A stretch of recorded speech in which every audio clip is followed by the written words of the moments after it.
India news के digital platform पर आपका स्वागत है और आपके साथ मैं हूं आपका होस्ट राजीव शर्मा। आपको पता है देश की राजधानी दिल्ली का पहला थाना कौन सा था और कब खुला था? चलिए, अगर आपको पता है बहुत अच्छी बात है, नहीं पता है तो हम बता देते हैं। 18 अक्टूबर 1861 को यह पहला थाना खुला था, दिल्ली का सब्जी मंडी थाना।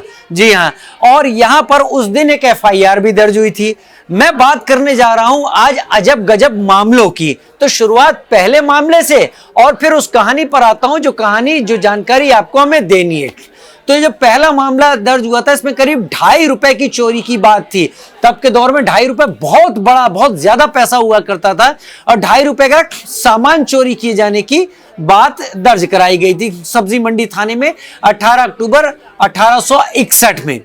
लेकिन देश के सर्वोच्च कोर्ट, सुप्रीम कोर्ट में एक ऐसा मामला 2023 में आया, पिछले हफ्ते ही सामने आया, जिसने चीफ जस्टिस तक का दिमाग कुछ देर के लिए घुमा दिया।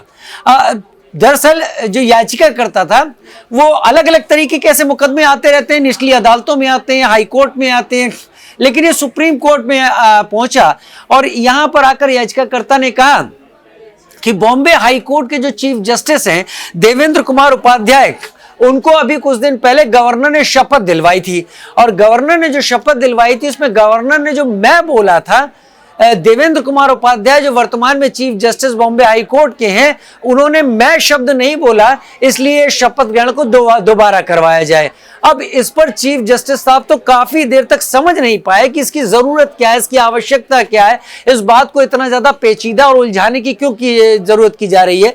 उन्होंने भी कई बातें वहां पर अपनी रखी, लेकिन जब याचिकाकर्ता ने जोर दिया तो चीफ जस्टिस ऑफ इंडिया यानी डीवाई चंद्रचूड़ ने इस याचिका को न केवल खारिज कर दिया, साथ ही याचिकाकर्ता के ऊपर 25,000 रुपए का जुर्माना भी लगा दिया कि इस तरह की याचिकाएं सुप्रीम कोर्ट का कीमती समय नष्ट करती हैं, जहां पर देश के 140 करोड़ लोग अपनी किसी न किसी समस्या के लिए जो भी अदालत का रुख करते हैं, इनमें से उनको सुप्रीम कोर्ट पर भरोसा होता है, इस बात पर भरोसा होता है कि उन्हें समय दिया जाएगा, सुप्रीम कोर्ट के जस्टिस उन्हें सुनेंगे और इंसाफ मिलेगा। वहां पर कोई इस तरीके की पिटीशन लेकर सामने आता है तो इससे यकीनन अदालत का समय खराब होता है।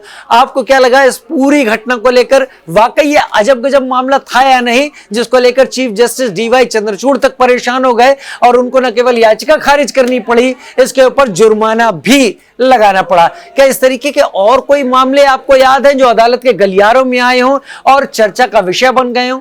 फिलहाल इस वीडियो में इतना ही, लेकिन आप कमेंट सेक्शन में उन यादों को, उन दूसरे मामलों को जिनकी आपको याद है, उन्हें लिखना मत भूलिएगा।